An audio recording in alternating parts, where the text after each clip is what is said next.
د پاکستان د دې ظالم د دې ازلي دشمن په مقابل کې چې دی لکه ولاړو او تاسو راځئ په ده باندې ریزې کړئ په ده باندې چې دی ټاپې وای دته ستونزې جوړوئ نو چې تاسو دته ستونزې جوړوئ په والله بالله په سمت الله که تاسو هم د موږ نه بیا آرام کښېنئ او شینواری صاحب ته وکتل چې په دې هفته کې زه مړ کړی مې ما او د برطانیې په پولیس یې نیولی مې ما نن ما ویډیو وکړه الله زه یو ځای کې وژلی یم شهادت لقب یې راکړی چې دا تللی دی پاکستان سره په ډونلینډ باندې جنګ کوي هلته دا شهید شوی مړ شوی دی او بل ځای کې راته دغه اچولي دغه باچا صاحب دا چا کړی دا کس ته ټارګټ یقین وکړئ که دا دغه کړی دا هم دغه وطني ګل خانانو کړی بې ضمیرو شهادت خو د خدای موږ ته راکړه شهادت خو غواړو باچا صاحب دومره زر یې نه غواړم دومره زر یې نه غواړو نه لوی افغانستان چې نه جوړ شوی هغې پورې شهادت نه غواړم آفرین باچا صاحب چې لوی افغانستان جوړ شي بیا شهادت غواړم حاجي شاهین ته چېرته لاړې ستا نېټ بیا کمزوره دی وروره نېټ ته لږ تېز کړه ما خو راواخېسته دغه موږ تاسو باید شکر ادا کړو د داسې نظام او تاسو چې کومه مبارزه شروع کړې تاسو ته الله تعالی اجر درکړي الله دې تاسو ته اوږد عمر درکړي ستاسو د مبارزین دي دا کوم مبارزین دي د افغانستان دپاره چې خبره کوي دوی غواړي چې دې بدنام کړي تو به انشاءالله نه کامیابېږي الله دې تل شرمنده لري الله دې غرق او اسلامي حکومت د مشرتابه نه څه غواړي مهرباني وکړه کوم وړاندیز ورته لري زه خپله په کابل کې ژوند کوم باچا صاحب ته معلومات اسلامي امارت نه مې غوښتنه ده چې دغه خلکو ته داسې یو اعلامیه خپره کړي یو اعلان ورته وکړي چې هر څوک دغسې خلکو ته مشکل جوړوي د دې ځمکې دې ضبط شي د دې جایدادونه دې ضبط شي دوی دې ونیول شي پاسپورټونه یې ترې واخیستل شي یا دې بیخي بلاک شي د افغانستان نه شي بیخي به دې ملک ته مخ ته دوی روانه وړي مننه قربان ته شم دا د باچا دا د پاکستان هغه د ذوق او د زوال نښه ده چې دوی بالاخره دې ته اړ شو چې افغانستان ته راسي او له موږ څخه سوله وغواړي پخوا به موږ منډې وروالی شي سوله پخوا به موږ ورته چې مه کوئ جنګ نه غواړو اوس دوی منډې راوي دا په خپله د افغانانو یوه غټه لاسته راوړنه ده دا معمولي خبره نه ده دا یو تاریخي بدلون ده چې دلته راغی هغه روایت هم موږ سره دی او د سولې هغه هم له موږ غوښتنه کوي او همدارنګه په ټولو اړخونو کې دوی دغسې له ماتې سره مخ دي که سیاست که جګړه کې تاسې ولیدو او که دغسې په خبرو کې ده اوس هغه د موږ دغه په دوی باندې ورسپاره ده یعنې څه چې موږ غواړو دوی بیا راسره مني پخوا به دوی شرطونه کول اوس یې موږ ورته ږدو دا یو غټ بدلون ده چې دا یو د افغانانو لپاره یو غټه لاسته راوړنه ده بله خبره دا دی دغه د احمد خان اندړ تړاو باندې دا پرون هم په یو لایف کې زه لاندې په پرایویټ کې ورته ناست وم دوی دا خبره وکړه چې تاسې مې ایمیلونه پسې ولېږئ چې دا سړی اوس خو آزاد داسې بندي کړي نن یې باسي داسې همدارنګه دغه یې وښود دا چې سیف پاچا کموال یې وښود فهیم جانته یې وښولې ځینې ملګري ټول وښولو چې دغه یعنې داسې غټ لایف و چې هغه لیست وایي موږ جوړوو او بیا یې دغو خلکو ته وړاندې کوو چې دا خلک دې ټول د احمد اندړ چیرباني محکمه شي او رادې وستل شي ځکه چې دوی دلته مبارزه کوي او اذهان خرابوي نو دا خبره دوی پرون په یو غټ لایف کې وکړه او ټولو په دغه باندې اتفاق وکړو چې موږ به دا کار کوو دا برود د چا و کولی شي واخلي بارکزی وروره د چا برود و ښکاره یې وګویه زه بیا درته وایم په واټساپ ته کوم نو دوی دغه باندې دوی اتفاق وکړو چې موږ به دا کار کوو او ډېر واضح یې وویل ډېر یې ښکاره وویل چې دا کار موږ کوو موږ به حاجي صاحب یې وښود یوه خبره زه وکړم بخښنه غواړم بارکزی صاحب بخښنه غواړم یوه خبره زه باید واضحه دلته وکړو چې یو څوک دومره ذلیله کېږي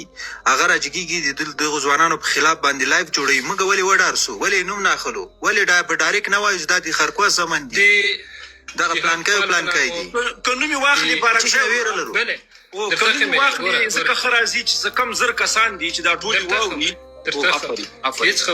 هیڅ خبره نه ده او زه به بارکزی ورته ته خپله خبره وکړه په والله بالله په سمت الله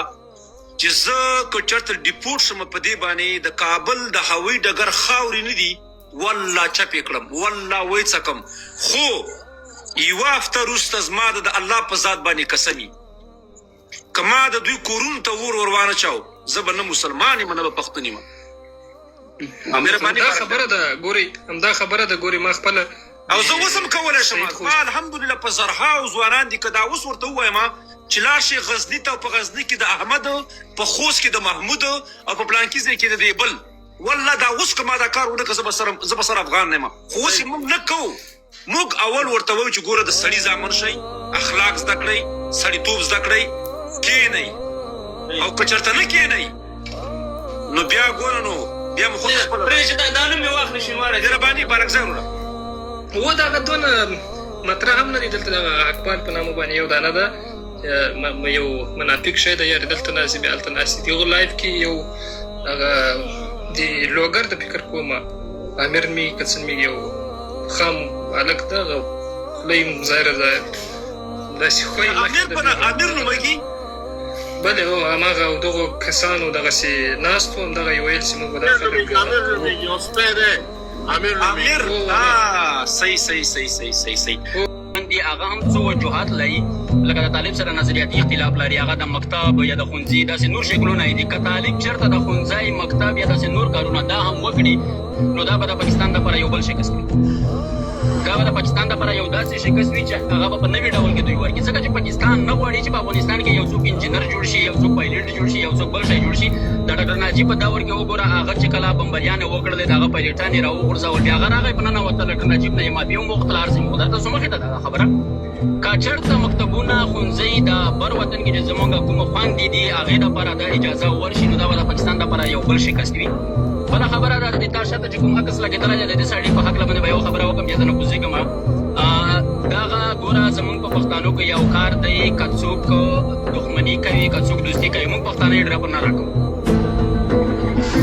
هغه په میدان باندې مونږ کوو، په یو پردي وطن کې په چا باندې عریضه کول یا په چا باندې داسې کار کول دا زما په خیال سره مناسبه خبره نه ده، ځکه چې هلته به یې فامیل وي، ماشومان به یې وي، زنانه مېرمن به ورسره وي، دا یې خپل وي. ځکه چې دا یو مشکل دی، که ته پولیس ته ځې او راځې په دا کې یو وخت هم ضایع کېږي، بل هغې ته تکلیف هم وي، مشکل هم وي. نو دا خبره چې چا هم کړې وي یا چې دا کار کړی وي دا یې ښه کار نه دی کړی. باید ته که څه ستونزه لرې څه مشکل ورسره لرې به هغې د سره په ډاګر باندې ولرې، مخامخ یې ورسره ولرې. ته د یو بل چا په هغه باندې هغه ته یو شکست ورکول یا هغه کمزوري کول دا ښه خبره نه ده. هغه افغانانو ته زه خواست کوم چې چا دا کار کړی وي هغه د دې شي نه لاس واخلي. افغانستان کې جنګ غواړي هغه تروریست ده، که یو څوک په افغانستان کې صلح غواړي هغه تروریست ده. جنګ غواړي تروریست دی، څوک چې جنګ غواړي هغه تروریست ده. خیر سي قربان سم. دلته دغه درنو افغانانو ته زه یوه خبره کوم چې ګورئ قدرمنو افغانانو، تاسې چې دا اوس وخت کې د وطن ملاتړ وکړه دا تاسې تروریزم نه ده کړی، نه تروریستان یې، تاسې افغانان یې په خپل اصلیت باندې ودرېدئ، د خپل خاورې دفاع مو کړې ده. دلته موږ د یو ګوند د یو چا دفاع نه کوو، صحیح ده. د طالب جمهوریتای دا ټول خلک به یو څنګ سره پرېږدو. پاچا صاحب د جمهوریتای مثال په طور باندې درته وایم، زه به دغه خبرې دسې ما ته لږ وخت زیات راکړي، خیر نو وبښئ. پاچا صاحب ته جمهوریتای د تا په کور باندې بمبار وسه، برید وسه، 17 کسان د شهیدان شو، بیا به د جمهوریت والا خلک څه وایي چې دا تروریزم ظلم اوسه ډرامه ده. بچیان به یې تا شهیدان سوي، اولادونه به یې تا شهیدان سوي.